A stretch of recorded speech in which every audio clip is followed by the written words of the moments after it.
अस्सलाम वालेकुम dear student, object oriented programming के एक और इंतहाई अहम टॉपिक के साथ आप लोगों की खिदमत में हाजिर हूँ। आज की इस वीडियो में हम टाइप कास्टिंग को डिटेल के साथ देखेंगे कि टाइप कास्टिंग है क्या और ये हम किस पर्पज़ के लिए यूज़ करते हैं। टाइप कास्टिंग को हम डेटा कन्वर्जन भी कहते हैं। चूँकि टॉपिक हमारे पास थोड़ा लेंथी है, इसलिए हमने सिंगल वीडियो की बजाय इसको पार्ट्स में डिवाइड करके छोटे छोटे वीडियो की फॉर्म में रिकॉर्ड किया है। बाकी वीडियोज़ भी आप लोगों को इसी चैनल पर मिल सकते हैं। तो आज यहाँ पे हम स्टार्ट लेते हैं टाइप कास्टिंग का। तो टाइप कास्टिंग के बारे में यहाँ पे मैंने लिखा है conversion from one type of data to other form, यानी जब हम किसी एक डेटा टाइप को दूसरे डेटा टाइप में कन्वर्ट करते हैं with the help of programming, तो इसी कंसेप्ट को हम नाम देते हैं टाइप कास्टिंग।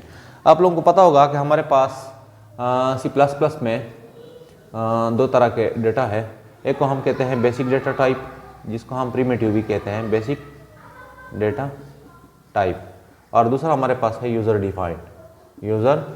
डिफाइंड। बेसिक में फिर हमारे पास आता है इंटीजर, फिर हमारे पास आता है फ्लोट, इसके बाद हमारे पास आता है करेक्टर, इसके बाद आता है Boolean and so on, Boolean और अनसाइंड एंड सो ऑन। तो इसको हम कहते हैं बेसिक डेटा टाइप। इसके बाद यूज़र डिफाइंड में हमारे पास आता है ऑब्जेक्ट। आप लोग ऑलरेडी इसके बारे में जानते होंगे। तो दो तरह के डेटा है हमारे पास C++ में, एक हमारे पास है बेसिक डेटा टाइप और दूसरा यूज़र डिफाइंड। अब अगर हम किसी मखसूस डेटा टाइप को किसी दूसरे डेटा टाइप में कन्वर्ट करते हैं तो इसी कंसेप्ट को हम नाम देते हैं टाइप कास्टिंग। इसी की बेस पे हमारे पास टाइप कास्टिंग की चार टाइप्स आती है। फर्स्ट ऑफ ऑल हमारे पास होता है फ्रॉम बेसिक टू बेसिक, यानी जब हम किसी एक बेसिक डेटा टाइप को किसी दूसरे बेसिक डेटा टाइप में कन्वर्ट करते हैं तो इसको हम कहते हैं फ्रॉम बेसिक टू बेसिक। किस तरह होगा अभी हम एग्जाम्पल के जरिए इसको एक्सप्लेन करेंगे। नेक्स्ट हमारे पास आता है from basic to user defined, यानी जब आप किसी बेसिक डेटा टाइप से कोई ऑब्जेक्ट बनाते हैं, ये किस तरह होगा ये भी हम आगे देखेंगे। थर्ड वन हमारे पास है from user defined to basic, और फोर्थ वन हमारे पास है फ्रॉम यूज़र डिफाइंड, जिसको हम क्लास टाइप भी कहते हैं, टू अदर यूज़र डिफाइंड, यानी टू अदर क्लास। अच्छा, तो यहाँ पे अब हम स्टार्ट लेते हैं फ्रॉम बेसिक टू बेसिक। इस वीडियो लेक्चर में हम बेसिक टू बेसिक पे डिटेल के साथ देखेंगे, और इसके बाद वाली लेक्चर में हम from basic to user defined और from user defined to basic को डिटेल के साथ एक्सप्लेन करेंगे। तो यहाँ पे हम आज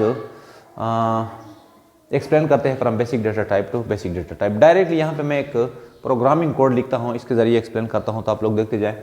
यहाँ पर हमारे पास है मेन, आप लोग इतना जानते होंगे कि यहाँ पे हमारे पास होता है प्री प्रोसेसर डायरेक्टिव, इसकी लिखने की ज़रूरत नहीं है।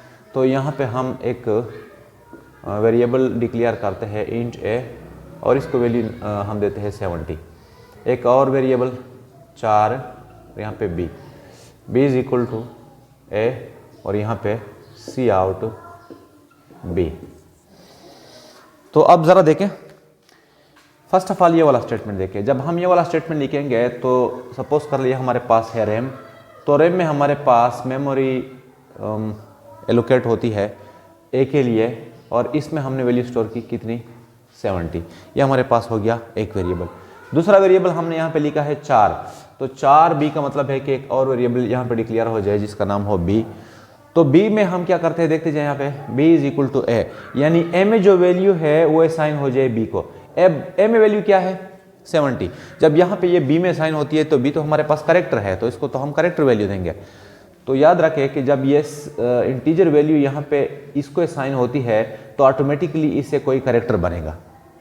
तो आप लोग जानते होंगे कि हमारे पास कैपिटल A जो है इसकी वैल्यू हमारे पास है 65, जिसको हम आस्की कोड नाम देते हैं। B की वैल्यू है 66, C की वैल्यू है 67, D हमारे पास है 68, E हमारे पास है 69, और यहाँ पे F हमारे पास है 70। तो कहने का मकसद ये हुआ कि जब हम किसी करेक्टर वेरिएबल को इंटीजर वैल्यू असाइन करते हैं तो वो मुताल्लिका करेक्टर में कन्वर्ट होगी। किस तरह, तो यहाँ पे 70 हमारे पास बराबर है f के, तो यहाँ पे अगर ये प्रोग्राम हम रन करेंगे तो स्क्रीन पे हमें दिखाई देगा f। अब ये f कहाँ से आया, 70 से कन्वर्ट हो गया इनटू करेक्टर में, और 70 की जो वैल्यू है वो करेक्टर में हमारे पास इक्विवेलेंट है किस चीज़ की, f की, जिसको हम आस्की कोड भी कहते हैं। तो यह हमारे पास है फ्रॉम का इंटीजर टू करेक्टर। अब अगर इसी प्रोग्राम को हम रिवर्स में लिख लें, यानी हम किसी करेक्टर से कोई इंटीजर बना ले तो किस तरह होगा वो भी ज़रा यहाँ पे देखें। यहाँ पे मैं डायरेक्टली लिखता हूँ मेन। यहाँ पे कोई करेक्टर सपोज यहाँ पे मैं लिखता हूँ 4a और इसको मैं वैल्यू देता हूँ b। यानी हमने एक करेक्टर वेरिएबल बनाया जिसमें हमने करेक्टर स्टोर किया b को। अब यहाँ पे इंट b और b is equal to a, यहाँ पे सी आउट b। तो ये कंसेप्ट भी बिल्कुल तकरीबन इसी तरह है। किस तरह देखते जाए। 4a हमारे पास सपोज कर ले ये है रैम। 4a एक करेक्टर वेरिएबल बना जिसके अंदर स्टोर हुआ b करेक्टर। इसके बाद एक और वेरिएबल बना इंटीजर, यहाँ पे देखें इंटीजर b। तो यहाँ पर हमारे पास है b। तो यहाँ पे हमने a की जो वैल्यू है वो असाइन कर ली किस चीज़ को, b को।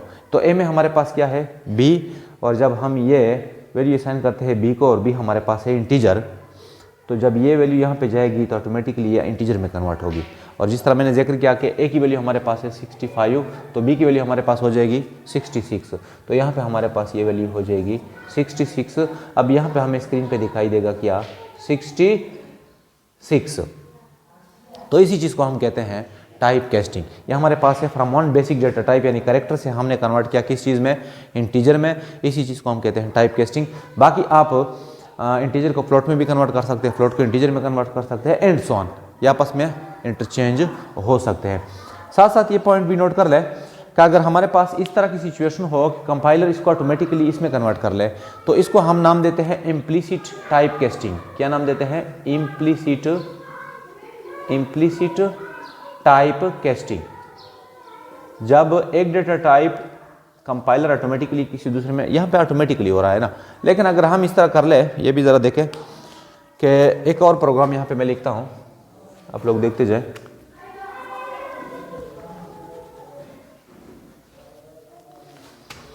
यहाँ पे मैंने लिख लिया मेन, यहाँ पे इंट a और वैल्यू इसको मैंने दी 66। अब यहाँ पे आपने लिख लिया सी आउट इस तरह, और a और यहाँ से पहले लिख लिया आपने 4। तो इस स्टेटमेंट को ज़रा देखें। a में हमारे पास वैल्यू है कितनी 66, इंटीजर वेरिएबल है। इस स्टेटमेंट का मतलब यह है कि आप कंप्यूटर से कह रहे हैं कि मेरे लिए a की वैल्यू डिस्प्ले कर ले। तो a में क्या है 66, लेकिन साथ साथ यहाँ पे आप इसको ये भी गाइड कर रहे हैं, इंस्ट्रक्शन दे रहा है कि a में जो वैल्यू है 66 आप इसको करेक्टर में कन्वर्ट कर ले, इसके बाद स्क्रीन पे डिस्प्ले कर ले।